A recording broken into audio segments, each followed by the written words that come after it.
माँ देवड़ी की महिमा और वास्तविक इतिहास। जय माँ काली।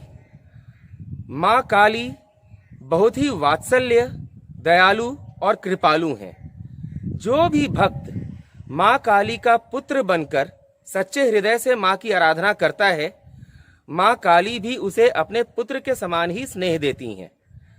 आज हम आपको माँ के एक ऐसे मंदिर के बारे में बताने जा रहे हैं जहाँ सच्चे हृदय से की गई कोई भी प्रार्थना, कोई भी आराधना व्यर्थ नहीं जाती। माँ के इस मंदिर का नाम है माँ देवड़ी का मंदिर। यहाँ माँ की 16 भुजी प्रतिमा स्थापित है। देखिए हमारा ये पूरा वीडियो। माँ देवड़ी का यह मंदिर झारखंड की राजधानी रांची से लगभग 65 किलोमीटर दूर जमशेदपुर जाने के रास्ते में पड़ता है। यहाँ माँ देवड़ी की लगभग 3.5 फुट ऊंची प्रतिमा स्थापित है। 16 भुजी यह प्रतिमा काले पत्थर से बनी हुई है। यहाँ महापिता यानी भगवान शिव की प्रतिमा भी स्थापित है। माँ काली के इस स्वरूप को माँ देवड़ी इसलिए कहा जाता है क्योंकि यहाँ की स्थानीय भाषा मुंडारी में देवड़ी का मतलब पत्थर होता है। चूँकि यह प्रतिमा पत्थर की बनी है, इसलिए इसे माँ देवड़ी कहा जाने लगा। इस मंदिर में स्थापित माँ की मूर्ति ओडिशा की मूर्ति शैली पर निर्मित है। प्राचीन पत्थरों से बने इस मंदिर का निर्माण पत्थरों को जोड़े बिना किया गया है, यानी बड़े बड़े नक्काशी किए गए पत्थर बस एक दूसरे के ऊपर रख दिए गए हैं। इन्हें जोड़ने के लिए सीमेंट जैसी किसी भी वस्तु का उपयोग नहीं किया गया है। इस मंदिर की स्थापना को लेकर हालांकि कोई ठोस प्रमाण उपलब्ध नहीं है, लेकिन इसके बारे में कई बातें प्रचलित हैं। स्थानीय मान्यताओं के अनुसार इस मंदिर की स्थापना पूर्व मध्यकाल में लगभग 1300 ईस्वी में सिंहभूम के केरा के मुंडा राजा ने की थी। कहते हैं कि राजा किसी युद्ध में अपने शत्रु से पराजित हो गए थे और उन्होंने तमाड़ के जंगलों में इसी स्थान पर आकर शरण ली थी। वे अपने साथ माँ काली की प्रतिमा भी लेकर आए थे, जिसे उन्होंने वेणु वन में जमीन के अंदर छिपा दिया।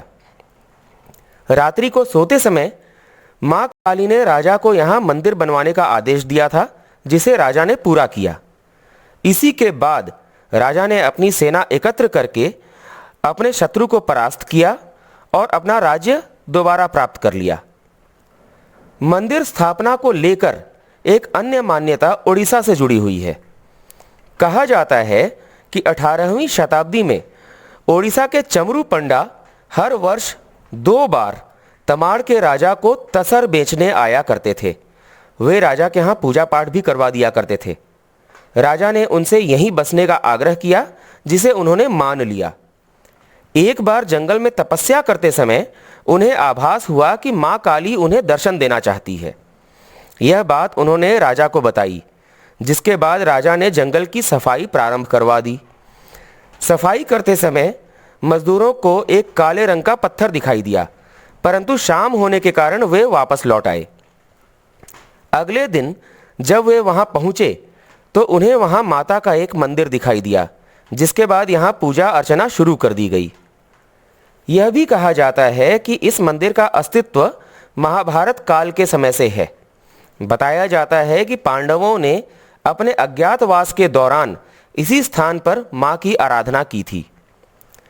इस मंदिर की स्थापना के बारे में महान सम्राट अशोक से जुड़ी एक मान्यता भी प्रचलित है। कहा जाता है कि कलिंग अभियान के दौरान सम्राट अशोक ने इस मंदिर का निर्माण करवाया था। सम्राट अशोक और उनकी सेना ने युद्ध में विजय के लिए इसी मंदिर में मां की आराधना करके आशीर्वाद प्राप्त किया था। इतिहास खंगालने से यह भी पता चलता है कि 1831 और 1832 के कोल आंदोलन के दौरान आंदोलनकारी छिपने के लिए यहीं आते थे। इस बात की सूचना अंग्रेज अधिकारियों को हो गई और उन्होंने इस मंदिर पर गोलियां चलवा दी। इनके निशान आज भी स्पष्ट हैं। कहा जाता है कि कई बार इस मंदिर को ध्वस्त करने और इसकी संरचना को बदलने का प्रयास किया गया, परंतु कोई भी इसमें सफल नहीं हो सका। जिसने भी ऐसा प्रयास किया उसे मां के कोप का शिकार बनना पड़ा और वह नष्ट हो गया। यही कारण है कि अब मंदिर के पुनरुद्धार का कार्य पत्थरों से निर्मित इस प्राचीन मंदिर को छेड़े बिना किया जा रहा है। इस प्राचीन मंदिर को बीच में रखते हुए इसी के ऊपर और चारों ओर भव्य और सुंदर सजावट वाले मंदिर का निर्माण जारी है। जहां तक इस मंदिर के मूल निर्माण की बात है तो इसे केरा के मुंडा राजा की घटना से जोड़ना ही उचित है। इस मंदिर की विशेषता यह है कि यहां मौजूद आदिवासी और हिंदू संस्कृति एक साथ नजर आती है। यहां मात्र मंगलवार को ही ब्राह्मण मां की पूजा करवाते हैं और बुधवार से लेकर अगले सोमवार तक यानी 6 दिन यहां के पाहन पूजा करवाते हैं। आपको बता दें कि आज कई लोग इस मंदिर की महिमा को कम करते हुए यह भी कहने लगे हैं कि रांची के एक क्रिकेटर के कारण यह मंदिर प्रसिद्ध हो गया, परंतु वास्तव में इस मंदिर और मां काली के आशीर्वाद के कारण ही ऐसे लोग प्रसिद्ध हुए हैं। मां के इस मंदिर में देश विदेश से लोग दर्शन करने आते हैं और मां के सामने अपने मन की इच्छा प्रकट करने के बाद वहीं पास में मौजूद बांस पर लाल और पीले रंग का मौली धागा बांध देते हैं। मां के सामने सच्चे हृदय से प्रकट की गई इच्छा को मां अवश्य पूरा करती है, जिसके बाद श्रद्धालु यहां आकर मौली धागे को खोल देते हैं। इसलिए हम आपसे भी आग्रह करते हैं कि आप भी निश्चल और निष्कपट मन से सच्चे हृदय के साथ यहाँ आइए और माँ का दर्शन कीजिए। यहाँ आपको मात्र माँ की मूर्ति नहीं बल्कि साक्षात माँ दर्शन देंगी। जय माँ काली। मां काली की बातों के बारे में अधिक जानने के लिए हमारे चैनल को सब्सक्राइब करने का भी ध्यान रखें। जय मां काली।